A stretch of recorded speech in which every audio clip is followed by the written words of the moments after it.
I am प्रेरणा उपासनी। 10 साल से मुझे चेस कोचिंग का एक्सपीरियंस है।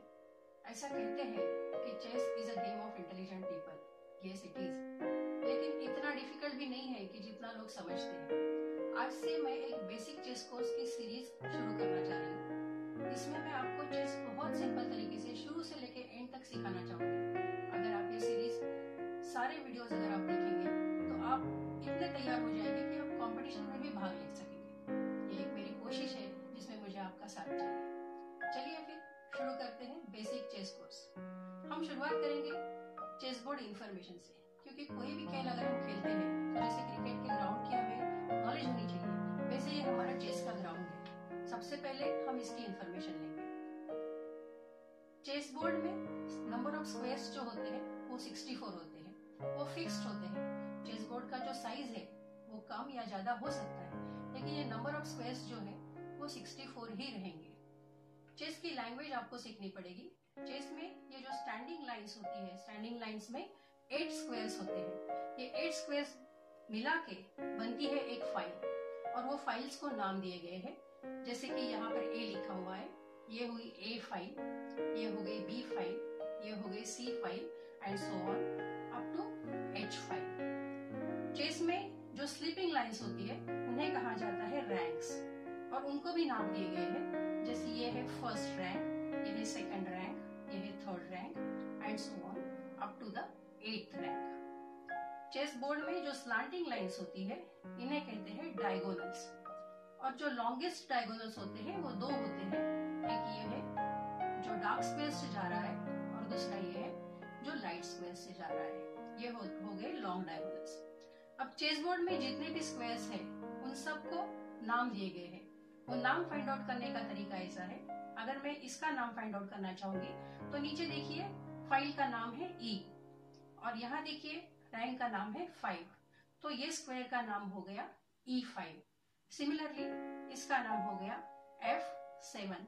लाइक दैट आप हर एक स्क्वायर का नाम फाइंड आउट कर सकते हैं। अब ये जो कॉर्नर में स्क्वायर है ये है A8, ये है H8, ये है H1 और ये है A1। ये हो गए corner squares.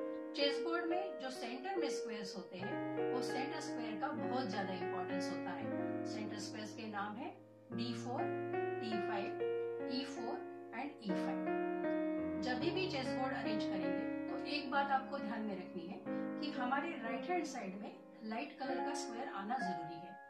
That is the correct way of putting a chess board. ये हो गई चेस बोर्ड की इंफॉर्मेशन। अब हम शुरू करते हैं पीसेस की इंफॉर्मेशन। चेस बोर्ड में जो है 16 पीसेस होते हैं ईच टीम के पास। एक व्हाइट पीसेस है और दूसरा सेट है ब्लैक पीसेस का। अब व्हाइट में जो है सबसे कॉर्नर में जो है हम रखेंगे रुक्स। ये हो गया रुक, इसे बोलते हैं रुक। ये हम बोर्ड के कॉर्नर में लगाते हैं। इसके बाद में आते हैं नाइट्स, जो हम रुक के बाजू में रखेंगे। इसके बाद में लगते हैं बिशप्स। ये हो गए हमारे बिशप्स। अभी ये जो 2 स्क्वायर्स बचे हैं इसमें किंग और क्वीन लगेंगे।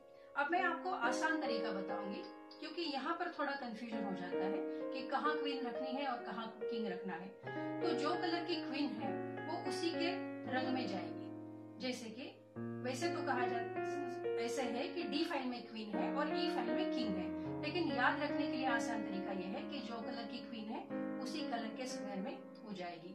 रिमेनिंग ई फाइल ई स्क्वायर में रहेगा किंग। अब उसके सामने एक एक करके हम ये पॉन रखेंगे। ये हो गई हमारी बोर्ड अरेंजमेंट। ये हो गई हमारी बोर्ड अरेंजमेंट। ये 8 पॉइंट्स सामने आ गए। फिर से रिपीट करती हूँ। कॉर्नर में लगाएंगे रुक्स, उसके बाजू में नाइट्स, उसके बाजू में बिशप, और रिमेनिंग 2 स्क्वायर्स में से जो कलर की क्वीन है उसी कलर के स्क्वायर में क्वीन को रखिए, और बाद में लगेगा लास्ट में किंग। ये हो गई बोर्ड अरेंजमेंट। इस तरीके से आपका बोर्ड अरेंजमेंट हो गया। अब आगे का जो है पीसेस का मूवमेंट कैसा होता है, कैप्चरिंग कैसे होते हैं, किंग के रूल्स क्या है, और किस तरीके से ये गेम प्रोसीड होता है, ये हम सीखेंगे अगले वीडियो में। जरूर देखिएगा अगला वीडियो। चेस हम करेंगे आपके लिए बहुत